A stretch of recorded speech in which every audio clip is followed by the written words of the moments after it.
त्याच्यासाठी म्हणून भारतीय जनता पार्टी आमदार रवींद्र चव्हाण दादांच्या मार्फत दरवर्षी मोठ्या प्रमाणात हा मोफत वह्या वाटपाचा कार्यक्रम राबवण्यात येतो।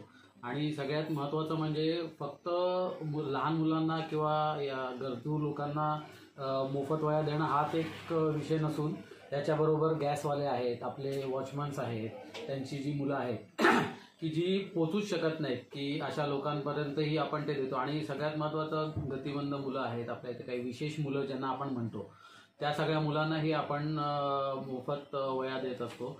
आणि फक्त माझ्या प्रभागापुरता नसून हा जो उपक्रम आहे तो रवींद्र चव्हाण साहेबांच्या मार्फत पूर्ण डोंबिवली, पूर्व, पश्चिम या सगळ्या ठिकाणी राबवण्यात येत आहे। आणि सगळ्यात महत्त्वाचं म्हणजे आजच्या परिस्थितीवर महागाई आपण बघत आहोत, थोडी थोडी वाढत चाललेली आहे, वह्यांचे दर वाढत चालले, पण अशी बऱ्याचशा याच्यामध्ये दादांकडून ही छोटी छोटी कामं असतात की ज्यांच्यामुळे समाजाला खूप मोठ्या प्रमाणात उपयोग होतो। अशी दादांच्या मार्फत बरीच कामं चालू असतात। त्यातलाच आज एक छोटा उपक्रम आज आम्ही आमच्या प्रभागामध्ये राबवत आहोत। त्यामार्फत आज बऱ्याचशा मुलांना आम्ही वह्या वाटप केलेल्या आहे। धन्यवाद।